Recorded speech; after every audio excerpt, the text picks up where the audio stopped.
tremendous looking trophy. Hello, welcome to Platinum Explosion, number one PlayStation podcast in the Oceanias. My name's Dylan Blight. Joining me, as always, Ashley Hobley. Hey Dylan, excited to be here and Returnal to this podcast again. Good job. Good pun, good jokes. Got it in bang bang, Yep.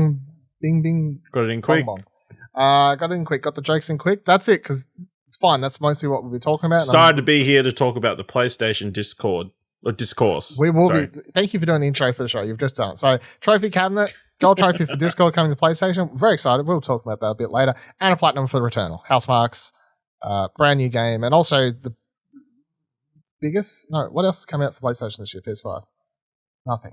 I would say, yeah, probably the biggest game of the year. Biggest game of the year so far for PS5? Yeah. Right, cool. I was about to make that claim, but I wasn't sure if I was talking out my ass or not.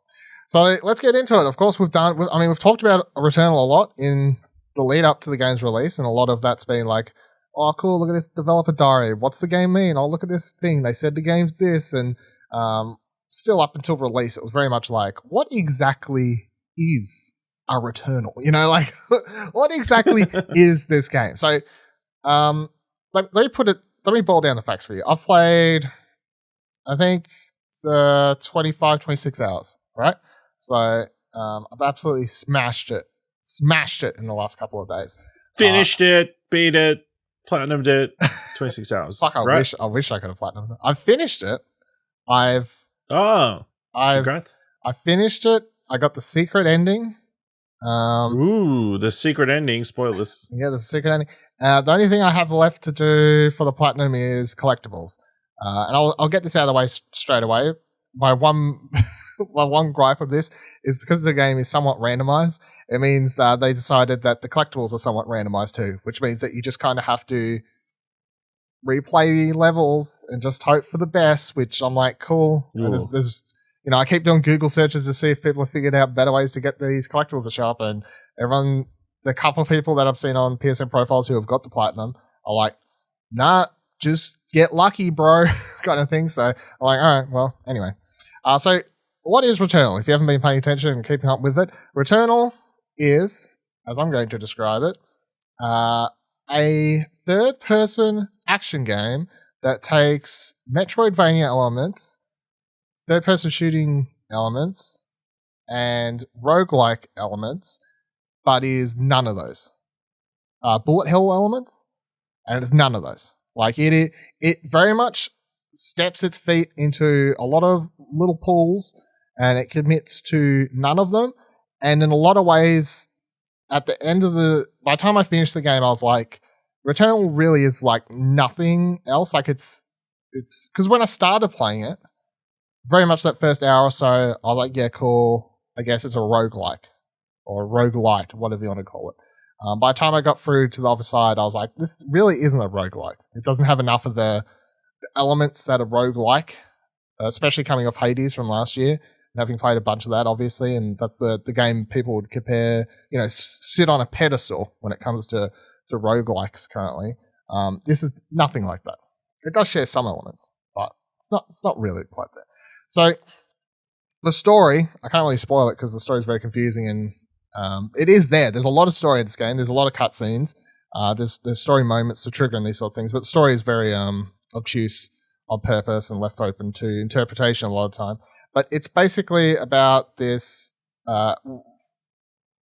woman astronaut called Celine, who crash lands on this alien planet, Helios, and when she lands there, she's like, cool, I'm going to go out, and you explore the first room, and you're like, this place is a bit fucked up, hey? And it is. Like, it's the most apt comparison everyone's been making is it either is going to remind you of Alien or it's going to remind you of Prometheus. I think it's more in line with Prometheus, but both of those are inspired by H.G. Geiger or whatever his name is anyway, or his work on that. That's what inspired Alien in the first place. That's the visual style for the game. Then Celine finds a dead body, and she looks at it, and she goes, oh, who's this person? And it turns out it's herself. And she's like, well, that's a bit fucked up, hey? She takes the gun, and then you quickly get a really tough enemy chucked at you, and of course she dies. And then you discover that every time Celine dies on this planet, she will respawn right in front of her ship where she crash landed, at the start of the game. And that's how the game goes. You will die, presumably a lot. You'll spawn back at the ship. Off you go, try and beat the game. There are 6 levels, biomes, worlds, whatever you'd like to call them, in the game. There are 2 acts that break up those levels. And because this is the thing, this has been the most hot topic since this game released, has been like, when does the game save? How much progress do I lose if I die? You know, like all these, like there's been a lot of confusion about just how difficult the game is, or how much you'll lose if you die, these sorts of things. So there are a lot of key story points or moments that you can trigger that'll save. And I guess if you've played a Soulsborne or something like that before, there's a similar element to this where, so in any of the worlds, you'll often have to fight through a longer path to either unlock an ability or an item, and that's where a lot of the Metroidvania type stuff comes in. Like, I'm going to spoil the thing you unlock in World 2. Like, if you want to know what you spoil in World 2, then skip ahead. I don't really know. It's early. This is the one significant thing I can say about going crazy. Like, but when you first start the game, you'll often see these ledges that have like little yellow dots on them, and you're like, how do I get up there? Spoilers, in World 2 you get a grapple hook, right? So then all of a sudden that means that if you then die in World 2, the grapple hook allows you to kind of get to higher places to get better gear, or even like sort of skip over certain places. Also in World 2, you have to sort of fight your way up this giant structure, like a tower, to reach the boss. Now, if you reach the top and then you die to the boss, when you next try to go to that boss again, you'll have unlocked a portal gate at the bottom of the tower that lets you just transport yourself straight up to in front of where the boss is. So, and there's several examples of this, of course. But so you can do things in the game, which will then unlock shortcuts or ways for you to get back to where you were previously without losing all your progress. Now, you'll always start back, as I said, you'll always start back in front of Celine's ship in World 1, which is actually a lot scarier, it sounds, than what it actually is. Because once you've unlocked like World 2 or World 3, you will spawn in a teleporter or like a gateway that leads to those worlds. And this teleporter or gateway usually spawns pretty early, like it's the first couple doors you'll run into in World 1, which means you can run straight to that world if you want to, if that's what you'd like to do. So you're never like completely put out of your way if you die, if you want to go straight back to the world you're up to, or this sort of thing. Now, the roguelike elements, I'm going to use Hades again because that's like one that Ash has played, so you can kind of. But if you've played Hades or anyone else there, or these sort of other games like Dead Cells and these sorts of things, when you die in those games, you'll often keep a sort of currency or experience or something that you'll then be able to use to level up your health slightly, your attack power slightly, or whatever. Which means that those games often feel like, yes, some players who are really good can beat them in like a 1 life or no life. You know, like it's like the people who beat Hades on the first run. You know, mad shit, absolute mad shit. How they do that, I have no idea. But you can do it, right? But for the people who need more times, every time you die in Hades, you come back. You can usually level up your health somewhat. You can level up your attack power, your speed, the defense, or whatever. So you never really feel like you're up against a brick wall because you're always like, well, each run has the chance for me to get stronger. Cool, you know. This game doesn't have that in the way that you would like, but it does have it. It does have something that levels up that helps your progression through the game, and like a lot of systems in this game, it doesn't really make a good job of explaining them. And I think that's because when you first start the game, it just throws a million things at you. It's like, here's a system, here's a thing, here's a keyword. Understand all of this, and of course, you go, I don't understand what you're telling me. I didn't start making sense of a lot of this game until, you know, like 5-6 hours into it, like kind of thing. But you always start the game with pistol. Celine will always start the game with pistol, which is absolute dog shit weapon. In fact, I would say the hardest part of this game, other than some of the boss fights, is just making it through the first or second room till you find any other gun. because I've died. A handful of my deaths are solely in like the first or second room where I've just died fucking to it spawning like a mini boss like enemy straight away, and I've just got the pistol. I'm like, well, cool. Thank you for that, game. But the thing with the weapons are, you'll find some, and you'll often when you pick them up, they'll have like they've got things called traits. So, like for example, the rocket launcher weapon has something called like seeking missiles. You can unlock a trait; they'll have it home seeking missiles. Even like the pistol has different traits. So they'll do like home seeking missiles. One of the machine guns, the carbine, has a trait called leech something, which means that it'll leech enemies' life when you shoot them. You have to unlock all of these traits. However, once you've unlocked them, they will permanently be unlocked, and you can find them on those weapons. So this is the game's like brute force to sort of make the game easier as you progress, sort of thing, where you should pay attention to what traits are on weapons, and then if one's like, hey, you're at like 68%, and you can open up the menu, of course, and see what the trait will be. Like, for example, I remember I used to hate the missile launcher weapons, and now I'm like, they're the fucking best, especially for the last couple levels of the game. I used to hate them at first because they have like 3 bullets or 4 bullets. You have to like pull the trigger each time, and then you have to reload it. And the game's got an active reload system, which means, if you don't know what that is, it's if you played Star Wars Battlefront, I guess it's the most known version of that. It's like if you have to reload your weapon, you can wait for it to fully the bar to fully go, and it'll reload, or you can press it at the right time and it'll reload faster. But if you fuck it up, you have to wait like an extra second. So it's like a risk reward sort of thing to the reload. So for the missile launcher, I was like, this thing's fucked. However, one of the traits I got eventually, it's like full auto. So just hold down trigger, spam missiles. Awesome. Another trait, increased barrel size. Something's got double the amount of missiles. Like, this fucking gun's great now, So you can't upgrade your health. You can't upgrade the overall damage and stuff you do, but you can grind and do more with your weapons as you go. This is a lot, but we're still kicking along. Now, the other systems in the game are the artifacts and parasites. Yeah, I was trying to know what they're called for a second.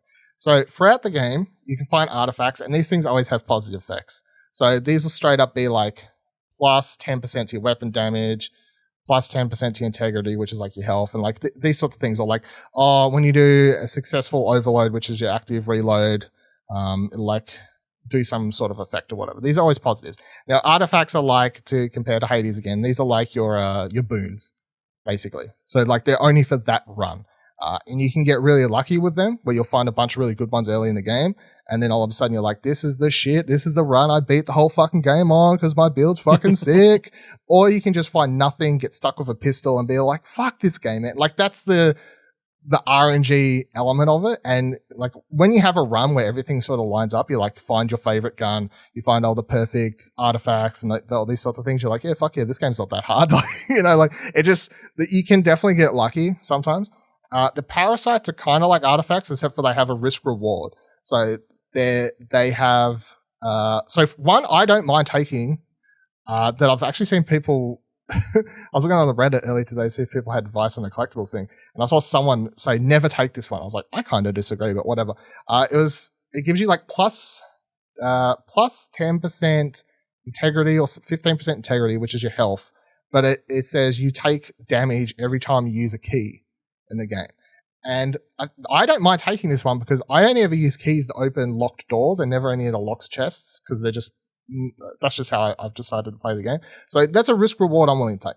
There's other ones that I never take. There's one that says it'll increase like 20% something really good or whatever. But its downside is every time you kill an enemy, it leaves pool of acid below it.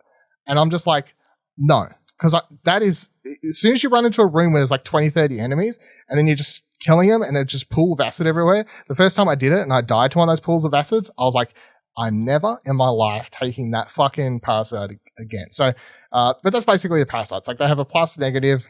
Most of the time, they're not very good. You got to figure out which ones are worth it. And there's a lot of things like that in this game where, unlike Hades and other roguelikes, instead of just being like, everything I pick up is probably good for me, and you don't really have to think too much about it. Like, you're never really playing Hades and being like, man, I wonder if insert thing helpful, or maybe I should Useful, actually leave it. Like you pick up everything, you know, like at worst it's not great, but like nothing's really going to negatively affect you. This game, you have to do a lot more processing of what you're picking up. And that does, again, like some other stuff in this game, mean that your first 5-10 hours, however long it takes you to sort of click with it all, you've got to really take in all the information and figure out what's actually good or what's bad. Like, and I don't just mean the parasites and being like, this is a good parasite because I don't mind its negative effect. This is a bad parasite because it's fucking shit and I don't know where you're... Like, there's one...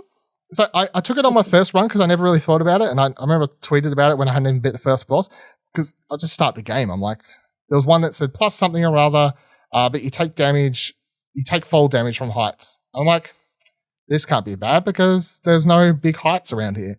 And then I got to the first boss in the first world, and you have to drop down a giant pit to get to him, and I lost like half my health. I was like, never again am I taking that fucking parasite. Fuck that thing. But it's not just the parasites, it's also the guns. And like I put up an article, explosionhelmet.com, ranking the guns, in my opinion, of course, from worst to best. But some of the guns are just either straight up bad, like the pistol. Like I know there's going to be a YouTube video, someone's going to beat the whole game with the pistol, and then they're going to go, look, it's not that bad. I'm going to go, cool story, bro. Some people beat Dark Souls with no armor and the level 1 sword. You know, whatever floats your boat. But the pistol shit. And then some of the other weapons are very situational, and I've only found them to be good for certain worlds. And this is just one of those things you'll get from playing, where it's like, or even some of the traits. Like I've seen people talking shit on the Hollow Seeker or Hollow Seer. I can't remember the official name. Whatever, it's called Hollow whatever. I've seen a lot of people talking shit on that gun, saying it's like one of the worst guns in the game because it has super bad DPS. And my argument, I have it like at 3rd or 4th place in my list, was if you unlock the right traits for it, so if you use it enough and you unlock the right traits, it unlocks a trait that when you shoot it for the first time, like within that round before you reload the clip, it drops a turret that gets next to you and starts dealing a fuck ton of damage. And there's another one that drops they call it a wave thing above your head, and that starts shooting damage. So you can get both those perks on this one gun. All of a sudden, you've got 2 other things shooting while you're shooting. And I'm like, well, its DPS is now tripled. I don't care if the basic damage isn't that high. So, but all of this, of course, just comes from playing the game, experimenting with the game, figuring out what works and doesn't work and this sort of thing. So that's the game, though. I mean, that's the reason I don't say it's super roguelike is because it doesn't have those elements of it doesn't feel roguelike. It doesn't feel like you make a lot of progress if you die. Like it doesn't have the same pace as a roguelike either. That's the thing. Like, so I think about playing Hades and the size of those rooms, or even something like Rogue Legacy or any of these other games. Like by the time I was getting towards the end of my time with those games being over, and I knew them quite well, I'd run into a room, bing, bang, bang, open chest, boom, on to the next one. You know, like it's fucking fast, it's fluent, it's a very fast paced game. Every room in Returnal, at least for the most part, is run in. You have to be careful. You don't run in fast, barely ever. You've got these much bigger open spaces. You have to be careful about what you're doing. You have to, and then when everything's all done and over, you'll have a bunch of icons on your screen, be it guns to check out, artifacts or parasites, and you have to slowly, meticulously go over each one and go, do I want this? Yes, no. Do I want this? Yes, no, kind of thing. So it's a lot slower pace. Like you'll enter these hectic battles, and then you'll have to be like, oh, what am I actually doing here? Like, does this work for me? And often, the further you get into the game, the more maths, or not really like hard maths, but the more you're having to think like, you know, like you find a parasite and it's like plus 20% this or whatever, but minus 10% proficiency or whatever. And proficiency is, it's like the one thing that levels up as you play the game, like that run, like it resets every time. But the higher proficiency gets, the higher chance you have for finding better guns. And that increases as you shoot things or you find items that increase it. And of course, you want a higher proficiency because you want the higher level guns because they do more damage and have better things. So you see stuff like that and you're like, is this good or bad? And, you know, I see one that's like plus 20% this, minus 10% proficiency. But then you're like, but wait, I've got another item that's already given me plus 15% proficiency. So that means I'll simply go down to plus 5%. So I can probably take this risk reward. Whereas maybe that's not an item that you would want to take early game because you wouldn't want to take that negative effect. However, in the late game, you're like, it's fine because I've got this other item that cancels it out. And then the one last thing I forgot to mention amongst all this is you do get consumables. You start the game with 1 slot. As you reach the end of the game, eventually unlock a total of 3 slots. Consumables can be basic stuff like a large or a small med pack. You can carry up to 3 of any, I think it's 3 or 4 of any one item at a time. You can find shops, like pseudo shops type things to spend money, this game's version of money, which drops off enemies and stuff like that, where you can buy like health packs and this sort of stuff. Or you can also get consumables that do things like freeze all the enemies around you for 10 seconds, slow down time, open up a turret next to you. Like there's offensive ones, there's like activate a shield that blocks the next hit you attack, this sort of thing. So, and in the beginning of the game, when you've only got that 1 slot unlocked, so in Act 1 when you begin the game, there's a lot of, well, do I really want anything other than a health pack? And the option's mostly going to be no. Whereas when you unlock the full 3, you can have a health pack and, you know, you're like, do I want the shield or do I want this thing? Do I want this thing? Do I want this thing? Kind of thing, stuff like that. So that's, does that all, how do you feel about all that? Because you're not playing this. That's a lot. Does it feel like all your thoughts aside from the price and the dark setting, does that sound like a roguelike you would actually be interested in trying? Or it was, because you really like Hades, maybe. But like, you know. Yeah, I liked Hades. I mean, it sounds interesting. Maybe I'll wait till, you know, I can save mid-run and that kind of stuff. So how long is a run usually? Because I'll admit, when I played Hades, I didn't really save. I would just complete a run, and then or die, or die, I would never like save halfway through. So you'd be like, "That's the session. I'm just going to do a run." So this is, and then I'll be like, "Fuck, I'm going to do another run." You can take some time. So I re-beat the game last night, skipping 3 out of the 6 bosses. So because once you've beat them, you don't have to fight them. Like you can clear every room in a world, bar the boss room door, and then just go to the portal that takes you to world 2, if that makes sense. Like that's how you can kind of play the game. So, and that's how I was kind of doing it, because there's no. I thought I've been fighting every boss at least once to see if there was an extra collectible in their room. I haven't found one in their room, but no. And every time I've reached because like by the time I got to the end of the game again, I was like, I guess I'm just fighting the final boss again, and you know, so did that. And that took me, I don't know, like 6-7 hours, I guess. Okay. Like I'm just estimating because I wasn't actually properly tracking. So what's the save situation on that? Yeah, right. So let's touch on that, because that is definitely the. Well, there's 2 sides to this. There's a couple of issues around the game. Yeah. So firstly, topic A that came out as soon as the game launched, which was mostly revolving around because a bunch of reviews went out, early reviews, press reviews, where people were saying in their reviews, "Hey, I didn't finish the game. Here's my review." So then that started the whole, you know, kicked that side of the internet's B-box, and off the bees went to swarm. So then that set up the whole, should all games have an easy difficulty conversation thing that we have every time a Souls game releases and this sort of thing? No, they should have just given them the game earlier, or they should have published whatever. Well, I mean, I don't think it's a hot take, but my opinion is that if you could only get to second world, you can write whatever you want to write, just don't score. Don't put a score. Yeah, that's kind of my opinion on that. But on the whole, like, should it have an easy mode?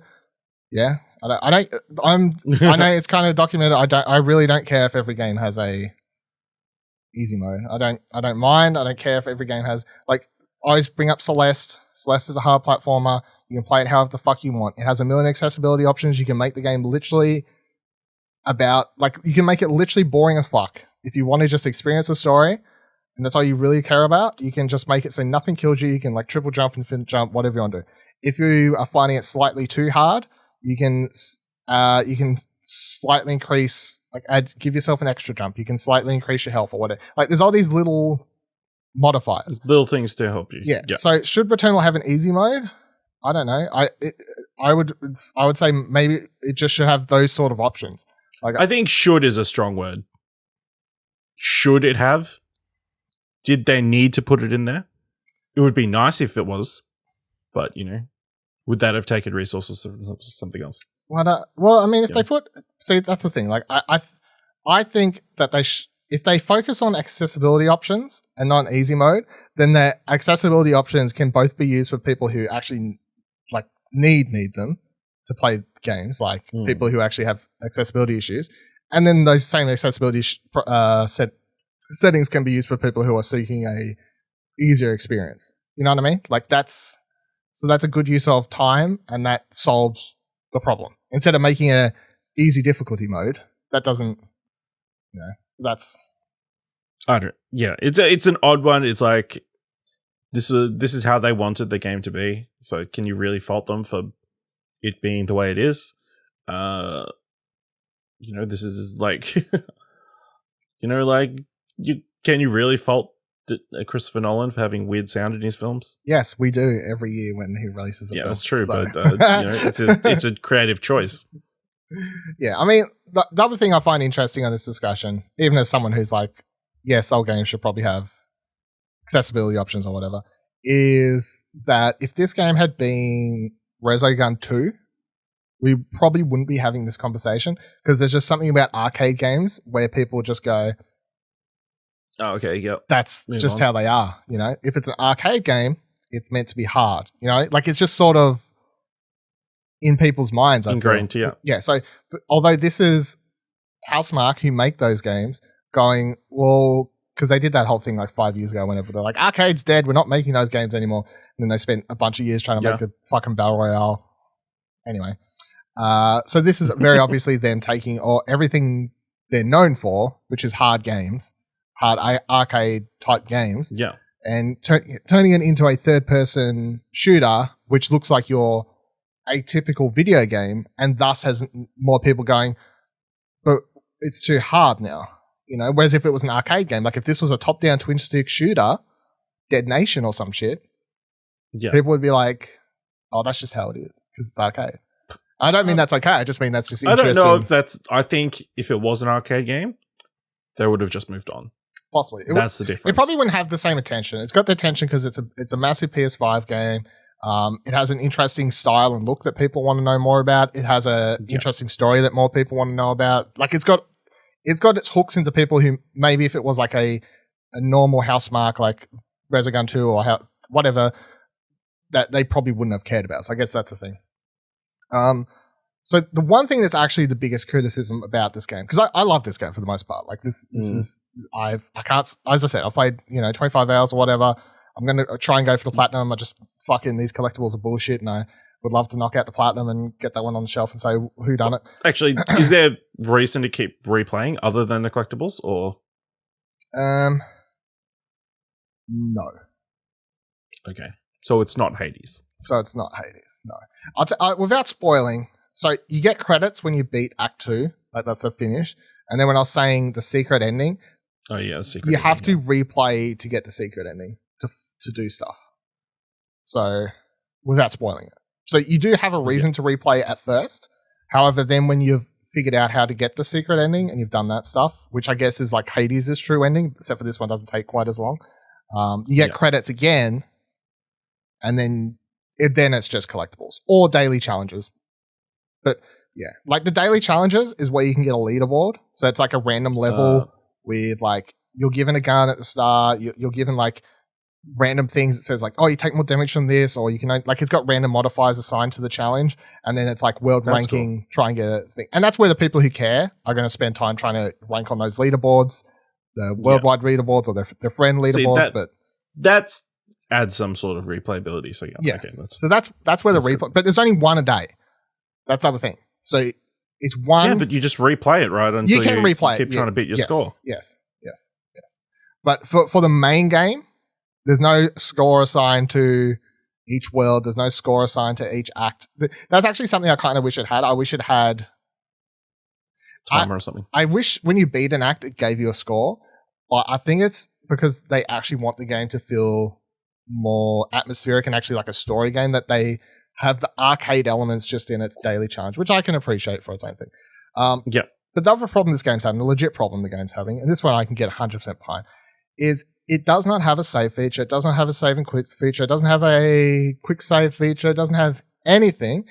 And it's bullshit. And this is, I don't get this because the argument at first, there was a lot of people coming out of the woodworks to stand up for this. You know, like every time there's a hard game that releases, like what's considered by the general gaming public as this is a hard game, there's like a certain crowd that rally behind it and want to protect it at all costs for anyone criticizing anything about it, especially like, because it's art. Yeah. You can't criticize art. Because as soon as don't censor them. That's what you're doing. You're telling them you're censoring their art. As soon as people started being like, this game needs a save mode because this is stupid. Like I have a life. I want to be able to leave the game and go do something, you know. All these people started rallying like, well, that's what the rest mode's for, bro. That's what the rest mode's for. Just fucking leave it, eh? Or get good and finish it, yeah? fucking get a diaper, eh? Yeah. Motherfuckers, I saw people on Twitter being like, I have a child. I have a job. Like, I played for 3 hours. I had to go to work, you know, like all these like normal people responses. And people like, well, get good. You should have finished the game in the 3 hours, bro. Like, it's fucking ridiculous. So yeah, the game has no save function. So if you're in the middle of a run and you have like really good items, really everything, you're like, I'm fucking feeling it. Like I'm going to beat all the bosses. Shit's going to go off. It's going to be fantastic. You're kind of fucked. I will, just to clarify, because I think this has kind of been confused as well. So a run, I fucked this up before when I explained it. A run technically can only take you 2 to 3 hours, and then you can stop. Because when you beat Act 1, which is the first 3 levels, there's a cutscene, and then it puts you at the start of level 4. Everything's reset then anyway. So you lose everything you had at the end of World 3. Like, it's on purpose. Like, it's part of the story and everything. So that means you can stop there. And then when you load back in, you'll just be there. Like, at the start of Act 2. So it saves there. It saves there. It officially saves there. So when you get to Act 2, which is the start of level 4, and every time you die, you'll come back to there. If you die in World 5, you come back to World 4. If you die in World 6, you come back to World 4. Oh, okay. So it's like a halfway point. You will respawn once you get there. So a run, technically 2 to 3 hours, and then you could stop if you want to like do the full world 1, 2, 3, beat World 3 boss. You can save, finish. You're good to go there because you're not losing anything. Like everything's reset anyway, so you're good to go. But yeah, if you want to play for the whole game, it's double that, I guess. But it's a no save function's ridiculous because I was losing my shit. I felt so bad because if it had been me, I would have been fucking pissed, but it's sort of hilarious at the same time. So they didn't update yesterday. They didn't update.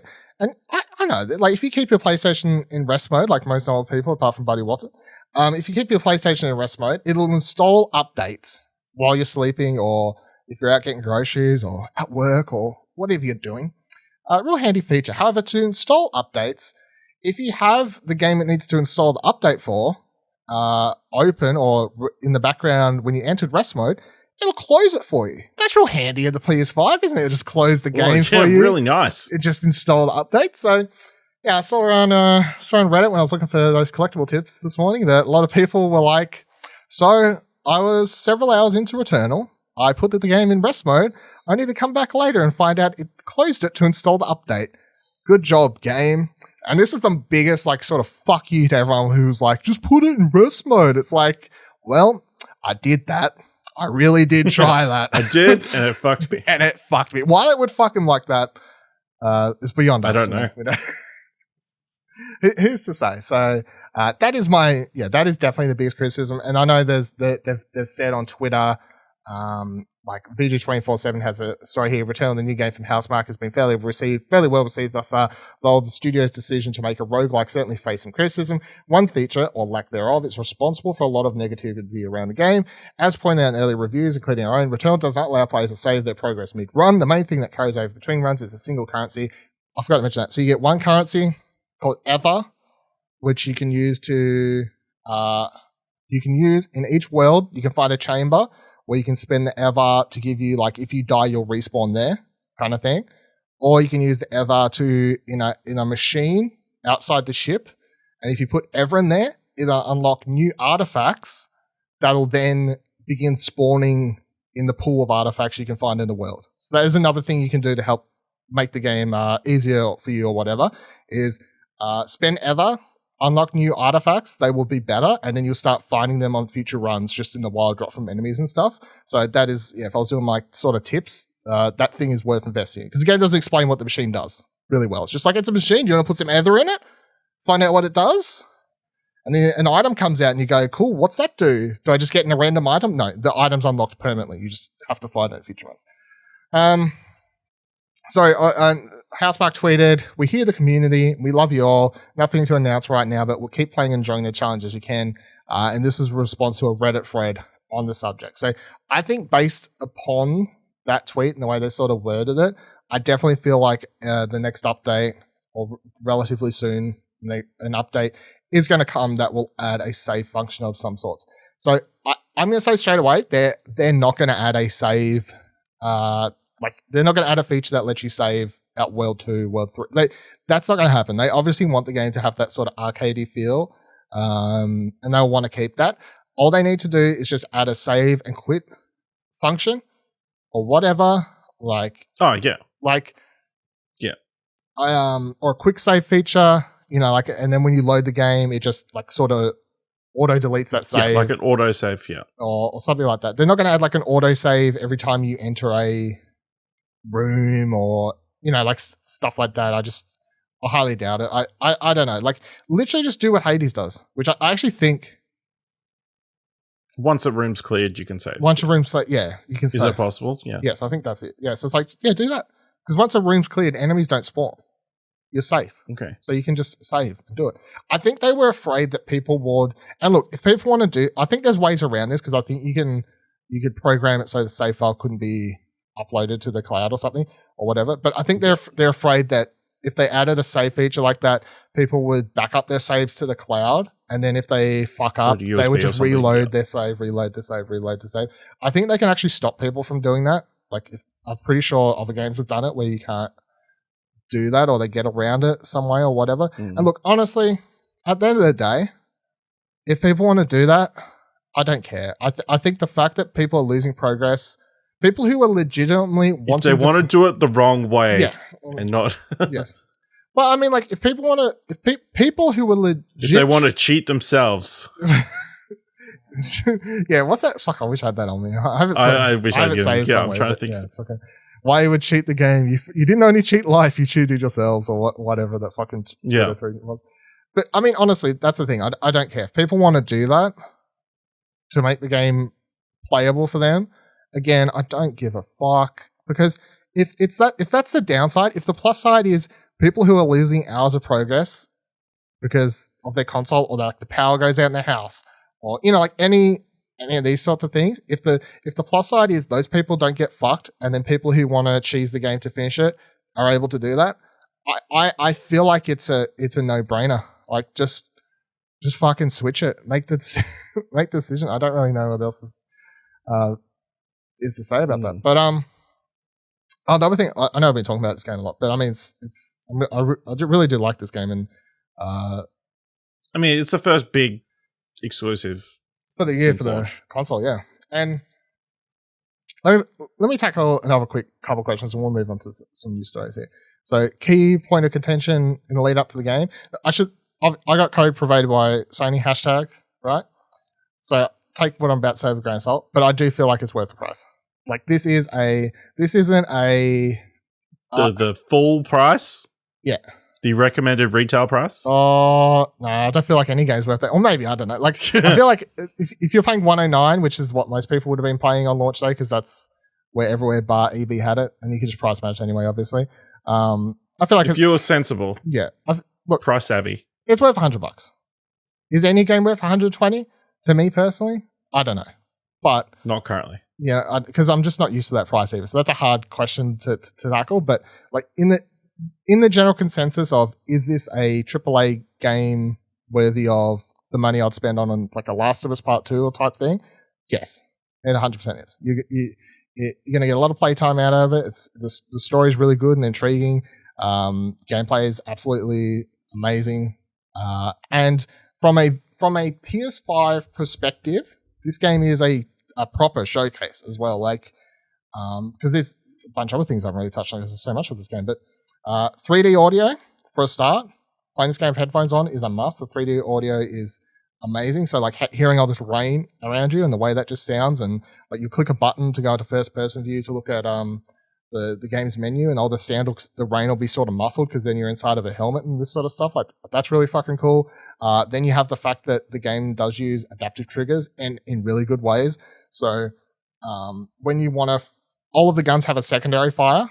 So to use the secondary fire, you hold down L2 fully and then R2 shoot, and that's your secondary fire. If you just want to aim down the sights or like zoom in with a gun or whatever, you half press L2. And this is like the first game I've had, like a first shooter on a PS5 where it's just done this with making use of both functions of the triggers, where it's like, well, that makes sense. That's a good way to use the 2 points. And at first you find it quite weird because I accidentally used alternate fire by accident because I'm so used to just pressing the L2 button in all the way, of course, when I press the thing. But now I've just got so used to it. I'm just like, without even thinking, I'm just like either like doing what I need to do with that. So that's great. And then also the haptic feedback, really, really good. Like, so again, the rain and several other things in the game, it'll just be rumbling at the perfect sensation. It's kind of weird though, because you're playing the game with headphones on, like the rain and the controller just perfectly sort of, I know it sounds silly, but it does like sort of create this different experience as you're playing it that way. But if I take my headphones off, the way the controller actually sounds when you're hearing like the vibration actually just sounds like rain, like coming out of the controller. But it's not a sound. It's weird. Like it sounds like it's the microphone, but it's literally just the vibration. Like it's kind of hard to explain, but it's really cool. So I don't know. I really like the game. I'll have my review out on exposure.com later in the week. It's probably going to be somewhere between a 9 to a 10. I don't know. Definitely my favorite game of the year so far. I would presume it's going to be in my top 10 of the year. Apart from those couple things, mostly the lack of save feature and that sort of stuff, I really have little to no problems with it. It's it's just a great old time. It is hard, but the more you play, the easier it gets by both. As I was sort of predicting, I was 100% right. The game will just eventually click because you'll start understanding the systems. You'll start understanding. Oh, one other thing I was going to say to make sure. I was trying to remember to say this and I nearly forgot. The other reason this isn't a proper roguelike, and I know this is another thing we kept theorizing about and being like, well, is it a roguelike? Like, how randomized is it? All these sorts of things. This game doesn't actually have proper. What do you call it when a game randomly makes stuff like No Man's Sky? Randomly generated. Yeah, whatever the procedurally generated stuff like that game. This isn't procedurally or randomly or whatever word you want to use. Generated levels. So each world curated. Yeah. Well, they're just like each world has a set number of levels and layouts, and how they appear to you is randomized. So once you've played the game enough, you will just be seeing the same things over and over. Like, I've played the game enough now that when I enter a room, I'm pretty sure I've seen like either all of, or maybe because I don't have all the collectibles, like 90% of what the game has to show me. Like, and sometimes you'll enter the room from the opposite end. Like you'll do a run and you come in from one entry, and then sometimes you'll do a run and you'll come in the level backwards or that room backwards sort of thing. So that changes, but it's not procedurally or randomly generated. And for the most part, the same enemies. For the most part, I'll say there is some random occurrences. For the most part, the same enemies spawn in the exact same rooms. So you can walk into a room once you've played it enough and get your bearings and go, cool, in this room, there's going to be a mini boss thing over there. There's going to be a bunch of little goon things over here, and all of that just helps you get better at the game too. Because you just know where to run. You know where the items may or may not be. You know what I mean? Like, it all just helps you play the game better, rather than when you enter that level for the first time, you're like, oh, what's going on here? Oh, the shit, what the fuck? And then you just, you die. So, Returnal, really, really good.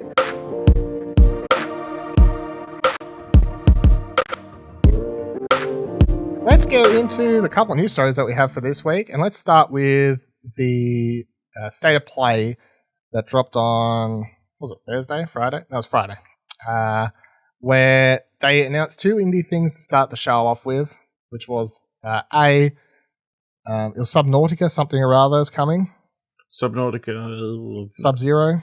No, it's Mortal Kombat. Below the Deep. Yeah, something like that. Cold Feet. Below Zero. There you go.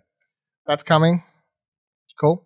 And the most important one, Among Us, is coming to PS4, PS5 with Ratchet, a Ratchet skin where you have a Clank pet, whatever that means. And all I'm going to say is, look, I can finally play the game because I was refusing to play it until I could get some trophies. I know you hate the game, the concept of the game. Even to the extent that we had like a game scheduled and you fully and cancelled it. So I don't know if that was actually at the last minute. Or... No, that's how I remember it. So that's how you would remember it. But no, I can finally play it because hopefully, look, I tweeted at them as soon as this happened. They didn't reply to me, which I found quite offending. But I asked, will there be a platinum trophy? So hopefully we'll find out. There are achievements, right? I think it's out on Xbox yet, is it? I thought it hadn't. Is it on Xbox? I think it's coming, but I don't think it was out yet. As far as I was aware. I think no, it got announced. Maybe I dreamt that. Who knows? But hopefully it has a platinum. If it doesn't, not playing it. Still not playing it. Man. It doesn't have any achievements on Steam, so yeah, but they'll have to add trophies. They'll actually have to. So. Will they will. They'll have to add trophies. They have to add trophies. So. But the big key piece. Yes. But do they? The big key piece from the state of play was a 16-minute, 40-second gameplay slice of life of Ratchet and Clank Rift Apart. The big thing we got out of this, or the day prior to this, or the 2 days prior to it, is the day that this previous episode went up. Yeah, they dropped information that the female Lombax that we'd been referring to as female Ratchet, I guess, or whatever is named, Rivet is the name of that Lombax. I quite like it. I think it's a nice name. I appreciate it. I can rank it 10 out of 10.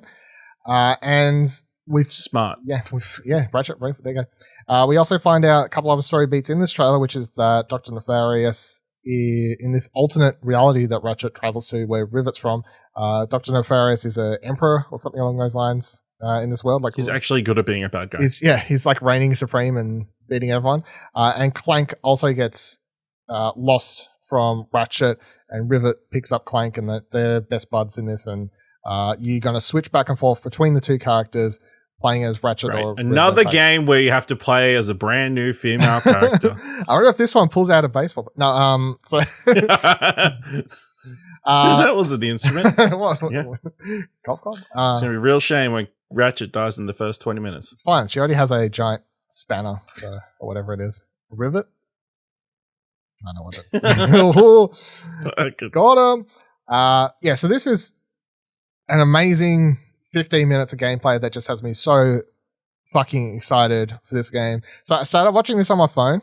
I was like, no, sorry, not doing this injustice. So then I waited for the full thing to just fucking go on YouTube, and then I watched it. I've watched this 2 or 3 times, 2.5 times. I think I've watched it, and made sure to do it on my TV every time because it just looks stunning when you're watching an actual 4K gameplay for this. Like it looks better. I know we've talked about how the Ratchet Clank 2016 looked better than the movie, but this looks better than that, and that already looked better than the movie. Like this is like you're playing like an animated movie. Like it looks that good. Like it's crazy how good this looks.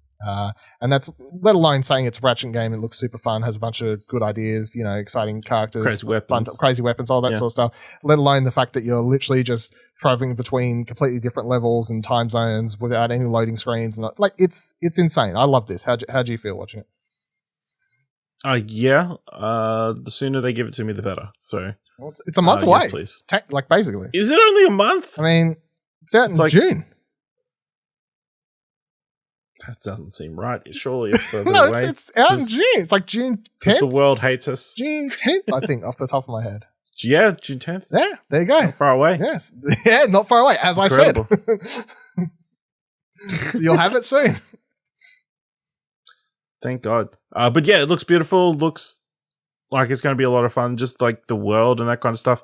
The demo wasn't super accurate. It's not like a real person playing it, because if a real person was playing it, they would have destroyed everything in the. Well, yeah. After every fight, you'd be like, "Okay, where are all the boxes? Are there any where are all the boxes? Here? Let me destroy everything. Yeah, let me get all those. Anything bolts. that could be breakable, I'm going to try and break. I need all those bots to upgrade all my guns. You know. Yeah, I enjoyed the new characters and the Fender lady.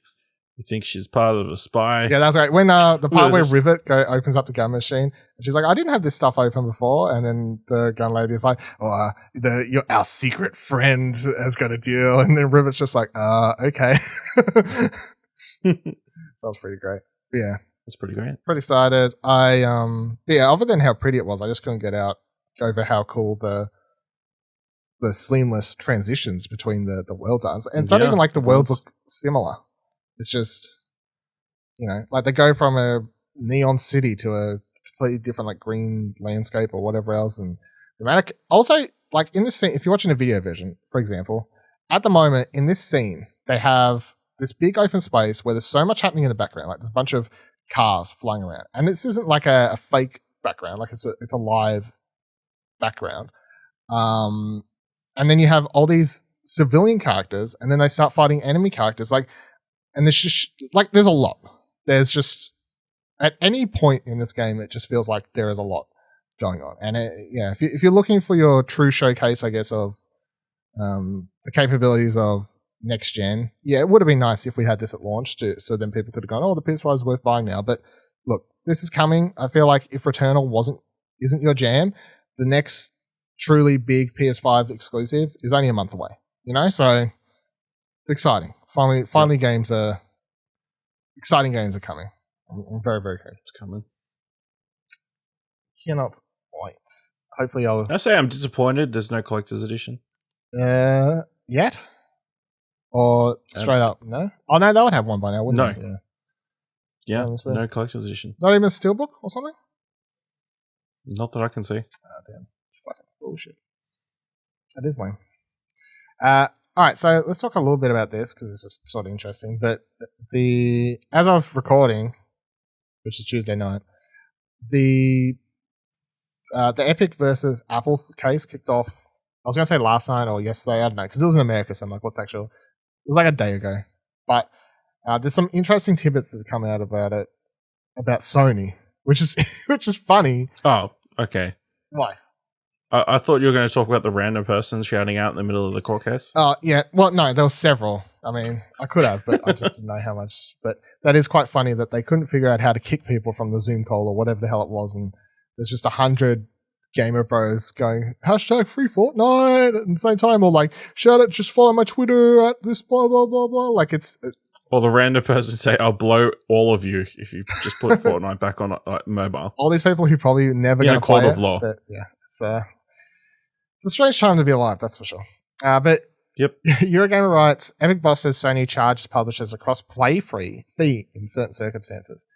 In explosive comments made during the opening day of Epic vs. Apple trial, Sweeney said Epic agreed to the fees in order to get cross-play going in Fortnite, saying, quote, "In certain circumstances, Epic will have to pay additional revenue for Sony. If somebody were primarily playing on PlayStation but buying on iPhone, then this might trigger compensation." The Verge also reports that Sony's policy stipulates publishers can't transfer virtual currency to or from PlayStation, and there must be a setting to disable all cross-platform interactions. The Verge also says Sweeney confirmed Sony is the only platform holder that requires this compensation for crossplay. I don't think any of this is particularly mind-blowing, and I know that when this dropped, Twitter was in a whole like, does this make Sony evil or whatever? I don't know if this comes across. What they're talking about here is not really cross-play; it's cross-progression, right? No, well, they're talking about Fortnite, so it's cross-play because Fortnite's cross. No, but what they're talking about is using current. They didn't want them using virtual currency. Yeah, so over multiple platforms. To me, which would be progression. Yeah, to me, what it sounds like is Sony's trying to protect itself from people being able to buy currency on another platform that maybe is cheaper or or straight up, then that place is getting the money, and then they're spending on. So they don't want people spending 100 hours on Fortnite on PS5, PS4, but they're spending their money on iPhone when they're buying the microtransactions, and thus Sony is getting $0, even though these people are spending all the money, all their time playing the game on the console. That's what it is, basically. Is what it boils down to. And to be honest, it's kind of weird. It's kind of petty too. Yeah, to a certain degree. I don't know. It's a weird one. I just don't. I understand where they're coming from. Yeah, I know. Like I don't know, because I'm usually you're usually the more in the business side, and I'm usually in the consumer side of things. But for this, I'm honestly just like, I think I get it, like to a degree.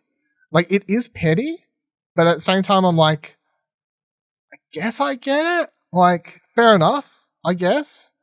Like, but because ultimately, it's such a small thing to get to just make it work that I'm just like, okay, fair, I guess. Like, I don't like them being like, and you can't transfer currency, like, or whatever. I'm like, I don't really know what that means, because you can. I don't know what the circumstance of that is, because like if you buy Fortnite money on PS5, you can see it show up on phone or Switch or whatever. So I don't know what that may or may not apply to, but can't transfer virtual currency to or from PlayStation. I'm not sure. Yeah, and then because that's basically what Sweeney's quote means. If somebody were primarily playing on PlayStation but paying on iPhone, then this might trigger compensation. So this is something they've had in their clause for their agreement, where it's like, this would be a very rare case, because if someone's playing on PlayStation all the time, in what world are they not just buying their V-Bucks on their console? Unless maybe kids. Maybe the parents just have the game installed so they can. It's just easier for them to open up, add the V-Bucks via their iPhone, via their phone, but and then go, because then they have some level of control over it. And they don't have to save the credit card on the kid's console or anything like that. Like that could be a thing where this would make more sense as a situation that could happen. But I don't know. It's going to be interesting to see what goes forward in a couple of days. There was another leaked email. Like, there's a lot to get into, but it's just funny thing. There was an email where Epic sent to Gio Corsi, was actually the one who responded to it, where someone from Epic just listed out 7 dot points of, look, we're going to make your life great. Just make this crossplay thing work. And one of the thing is, it's dot point 3 says, we announced crossplay in conjunction with Sony. Epic goes out of its way to make Sony look like heroes. You get to pick where, when, how. It sounds like it's written by it sounds fake. It sounds like a fake email do-bro thing, but it's a legit email sent by someone at Epic. And Gio Corsi's response is just a lot more professional. Yeah. So it's interesting. I know it's interesting in hindsight now, where PlayStation owns shares in Epic. Well, they injected a bunch of money into them. They injected several $1 million last couple of weeks ago into Epic. So I think, is this still a thing? Obviously, it's not. I think probably. So this is how I was going to tie it into the next story, our last news story. That was several years ago, 2016, whatever it was, 17. I think it was late 2016 in his emails, actually, because it happened in 2017. But very much Sony being like, we don't want to work with other people, typical Sony. We'll only do crossplay if it's good for us, kind of thing. We don't want to work with other people or whatever. I think it's interesting when today PlayStation is partnering with Discord to better connect the two platforms, right? Shannon over at Presta. So, very good, because this is something I've been wanting to happen, talking about, and it was in my PS5 pipeline of dream things that would happen. But also, I just think with that Epic stuff happening today, it's just quite interesting to have Sony doesn't want to work with other people. Same day, Sony's like, we are working with people. And that's not to say that, I mean, each year is different management, makes sense. But Shannon writes, it was rumored that Xbox was set to potentially acquire Discord some weeks ago before the talks fell apart. Today, PlayStation has announced it has made a minority investment in Discord that will bring the two companies close together. While it isn't clear how this eventuated, the blog post says that, quote, our goal is to bring the Discord and PlayStation experiences closer together on console and mobile starting early next year. It's definitely time that we get Discord integration on all consoles, and hopefully this is the starting point. And that's literally kind of all they said. The blog post just says, together our teams are already hard at work connecting Discord with your social and gaming experience on PlayStation Network. Our goal is to bring the Discord and PlayStation experiences closer together on console and mobile starting next year, allowing friends, groups, and communities to hang out, have fun, and communicate more easily while playing games together. To bring these experiences to life for our players, Sony Interactive Entertainment has made a minority investment as part of Discord Series H round. Blah, blah, blah, blah. So we're not looking at this until early next year. My first thought was, wow, those recent streams we've been doing of What the Dub. If Discord was easier. Connected to PlayStation, so much easier. But also, they're literally talking about everything I said I wanted from it, which is connect the communities, Discord stuff. And this doesn't mean they have to delete theirs, PlayStation party group things or whatever. You just have it as well. Well, the thing is, they did delete this. They got rid of all the clubs and whatever else. If they don't have to get rid of their party chat. Yeah, that's what I mean. Like, it's not going to. This isn't going to replace that. It's just going to be. It could just easily get integrated with it, and like, obviously, we've got Discord chat with you, me, and Buddy. It just merges those two things together. Possibly, yeah. Just be way easier and better because then you can have the idea of being able to. Because, look, so for a lot of reasons, it's going to be great for people. One of my first thoughts was just like streaming / content creation, like reasons why this is helpful. And for people who don't, may not understand, like the thing with streaming, or the major problem I have is that if we're streaming or doing, if you do voice chat on PS4, PS5, whatever, you have to sort of work out a level between the people on voice chat and the game at the same time because it's under one thing. And if you're doing PS5 voice chat, there's no really good way to solely mix those people or even get that voice chat to appear on your PC Elgato very easily, even though I tried a fucking cable. It's a whole lot of ass trouble, backwards shit. Now, if I can just join a Discord chat via my console, headset console, then open up Discord on my PC, click on that chat, and then manually adjust things via the PC while I'm in the chat on the you know what I'm saying? Like I can, like that's the dream. that's the everything I want in life kind of thing. So yeah, it's really cool. And I mean, obviously with the PS4, we saw they wanted to start this sort of community effort with their groups thing, and they were just shit. They were terrible. Like the random ones I ever joined or people added me to or whatever, like that real hardcore one where I got added at over 100 platinums or whatever it was, which was funny, and I never left it because for the memes. Every time I randomly open any of these things, they're useless. It's just a wall of text. It's just a wall of text. Like there's nothing, I don't know who used those things and why they used those things because they were just atrocious. They were terrible. They were useless. So Sony's obviously wanted this. They realized for once that they fucked up. And they made the right decision, which is to look into Discord. The biggest question I've gone forward is Sony the only place getting Discord integration? Or is everyone getting it? Because I want everyone to get it. If Xbox wanted to play ball, I would like Xbox to get a share of the pie here as well, because I think Discord on everything would be great.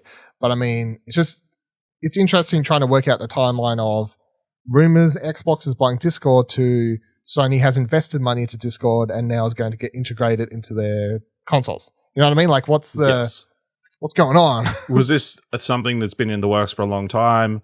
The Microsoft tried to swoop in, and because of the PlayStation deal, they're like, yes, umming and ahhing.